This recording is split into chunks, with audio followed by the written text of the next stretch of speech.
Assalamualaikum warahmatullahi wabarakatuh. Halo semua, ketemu lagi di channel Ponsel Heboh. Di video kali ini saya akan membagikan tips cara mengaktifkan fitur-fitur keren dari Vivo Y5 3S ini. Termasuk nanti saya akan memperlihatkan bagaimana cara kerja dan cara mengaktifkan fitur tambahan RAM 3GB pada handphone ini. Oke, kalau gitu tanpa berlama-lama lagi, langsung aja simak video ini sampai habis ya. Namun sebelum lanjut, jangan lupa subscribe-nya, aktifkan tanda lonceng, dan selalu cek link pembeliannya di bawah ya guys.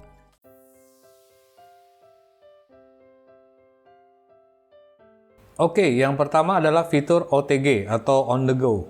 Ini adalah fitur untuk membaca flash disk. Jadi misalnya kalau kalian punya data yang disimpan di flash disk atau hard disk eksternal, kalian bisa langsung colokin ke handphone ini secara langsung atau pakai converter USB to Type-C seperti ini. Ini banyak kok dijual di toko marketplace, harganya juga murah, jadi kalian bisa langsung cari aja. Dan sekarang saya akan coba contohkan sedikit. Di sini saya udah ada hard disk eksternal dan saya akan menyambungkan hard disk ini ke handphone ini dengan USB On The Go tadi. Ini konverternya dicolokin dulu.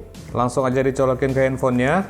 Ya, dan di sini udah terbaca. Jadi tinggal dipilih aja dan kita langsung bisa explore semua folder yang ada di hard disk ini. Dan ini adalah semua isi yang ada di sini ya. Jadi udah terbaca. Jadi kalian di sini bisa lihat foto, bisa menghapus, bisa memindahkan, bisa copy paste dan segala macam. Cara mengaktifkannya dari setting ke Bluetooth and device connection. Dan di sini OTG-nya langsung dipilih aja aktif atau tidak aktif. Oke, gitu aja, gampang kan? Kemudian fitur lain dari OTG ini juga bisa digunakan untuk ngecas handphone lain atau gadget lain seperti TWS atau Smart Band misalnya. Dan memang kecepatan chargernya itu juga sangat lambat kalau buat ngecas handphone.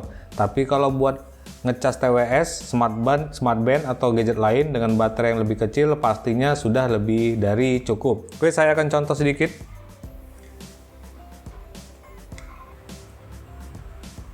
Oke, itu dia tadi fungsi dari OTG pada handphone ini. Kemudian kita lanjut ke fitur lainnya.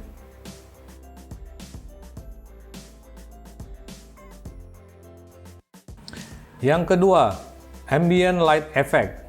Ini adalah lampu efek yang akan menyala di sekeliling layarnya ini bila ada notifikasi atau telepon masuk. Contohnya seperti ini.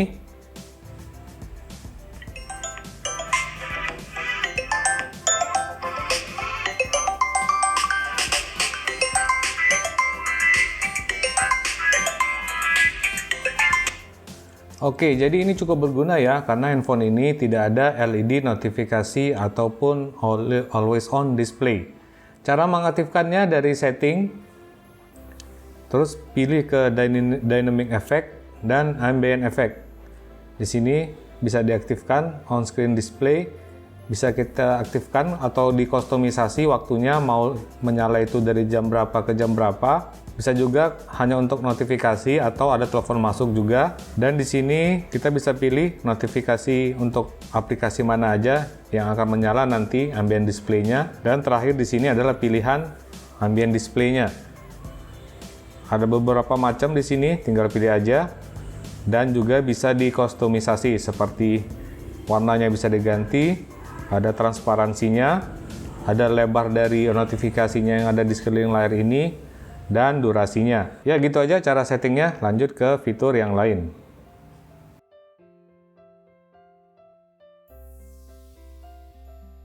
Kemudian yang ketiga, Unlock and Enter Home Screen Animation. Ini untuk efek ketika membuka handphone ya, jadi mau pakai animasi atau yang biasa aja. Kalau pakai animasi tentu saja akan memakan sedikit baterai dan RAM-nya ya, walaupun nggak akan terlalu banyak. Contohnya seperti ini. Nah, animasinya akan mempunyai atau aplikasinya akan mempunyai animasi efek seperti itu ketika handphonenya terbuka. Ulang lagi.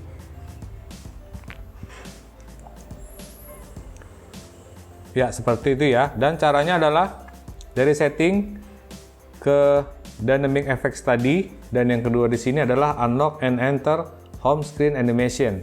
Jadi bisa diaktifkan atau dinonaktifkan. Kalau dinonaktifkan, maka aplikasinya ketika berbuka tidak akan mempunyai animasi. Dan kalau diaktifkan, dia akan mempunyai animasi seperti ini.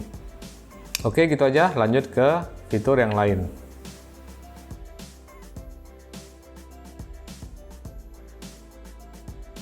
Yang keempat, facial recognition animation atau efek ketika membuka dengan face unlock. Maka kalau pakai facial recognition animation ini, yang atas ini kita bisa ganti-ganti. Contohnya seperti ini, ketika membuka. Nah, animasinya akan terlihat di sini ya. Oke, seperti itu caranya. Dari setting, masih dari dynamic effect, facial recognition animation. Jadi di sini ada beberapa pilihan. Kalau kita membuka dengan face unlock, ada cuman hanya kunci gembok aja. Ada seperti ini, ada gambar wajah seperti ini, dan ada beberapa lagi. Jadi tinggal pilih aja. Kalau kita misalnya pilih yang ini, apply, dan ketika membuka dengan face unlock, animasinya akan muncul seperti itu. Ya, seperti itu. Lanjut ke fitur yang lain.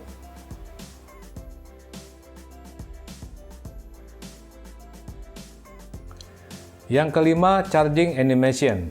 Kalau ini adalah animasi ketika handphone ini dicas atau sedang ngecas, maka akan ada animasi di tengahnya seperti ini nanti, dan animasi inilah yang dapat diubah-ubah. Contohnya seperti ini. Perhatikan di bagian tengahnya sini. Nah, ini dia charging animation namanya. Jadi ini yang bisa kita ganti-ganti. Oke, caranya seperti ini. Dari setting, masih dari dynamic effect, dari charging animation. Nah, di sini ada beberapa pilihan ya untuk animasi chargingnya tadi. Kalau kita ubah seperti ini, misalnya, oke, apply, dan kita akan coba ngecas lagi. Nah, animasinya akan berganti seperti ini. Ini adalah charging animation. Oke, lanjut ke fitur lain.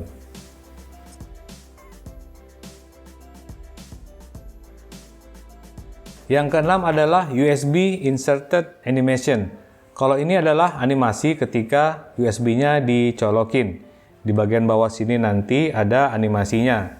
Ya lumayan lah untuk menghibur dan buat handphone jadi nggak membosankan. Contohnya seperti ini. Oke, perhatikan di bawah sini. Nah, dia akan keluar efek animasi seperti itu. Caranya seperti ini. Dari setting ke dynamic effect tadi, USB inserted animation, dan di sini adalah ada beberapa pilihan efek animasi ketika USB-nya dicolokin. Misalnya yang ini pilih apply, dan ketika USB-nya dicolokin, dia akan ada animasi seperti ini. Oke, itu adalah USB inserted animation. Lanjut ke fitur selanjutnya.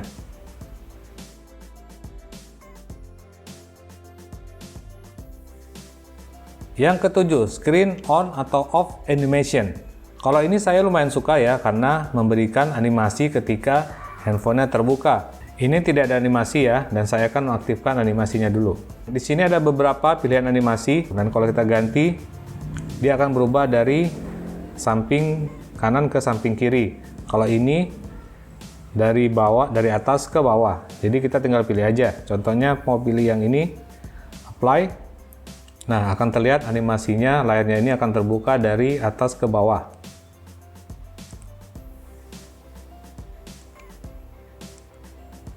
Kelihatan kan? Ini dari atas ke bawah. Dan ketika di-off-kan, dia akan layarnya itu menutup dari bawah ke atas. Dan sebaliknya ketika dinyalakan.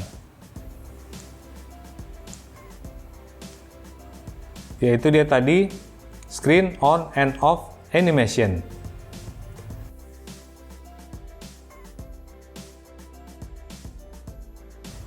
Oke, yang terakhir adalah extended RAM atau penambahan RAM virtual.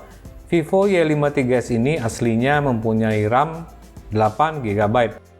Dan itu yang ada fisiknya ya. Nah, RAM 8 GB ini masih bisa bertambah lagi menjadi 11 GB artinya dengan tambahan 3 GB lagi. Dan ini fungsinya kalau RAM yang 8 GB mulai penuh dan performa handphone mulai nge-lag, jadi tambahan RAM 3 GB akan tentu saja sangat membantu. Tapi ternyata extender RAM ini kerjanya otomatis ya, jadi fiturnya harus diaktifkan dulu.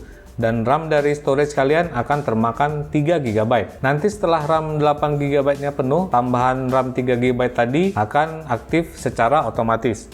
Caranya seperti ini, dari setting, pilih ke RAM and storage space. Ya, jadi ini adalah sisa storage kalian yang terpakai, dan di atas ini adalah RAM yang terpakai saat ini. Jadi dari total 8 GB, RAM yang terpakai saat ini adalah 2,8 GB.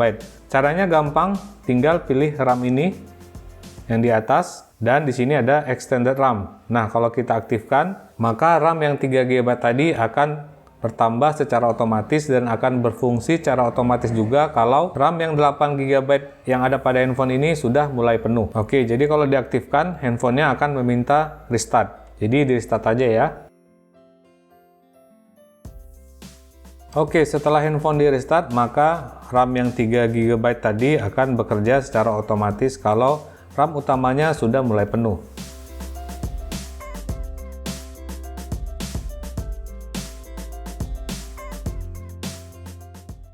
Oke semua, sekian dulu tips settingan wajib dari Vivo Y53s ini. Semoga bermanfaat, dan buat kalian yang pengen beli handphone ini, silakan cek aja langsung link pembeliannya di kolom deskripsi di bawah ini ya. Jangan lupa pesannya, jauhi kredit sebisa mungkin, pakai masker kalau kemana-mana, dan assalamualaikum warahmatullahi wabarakatuh.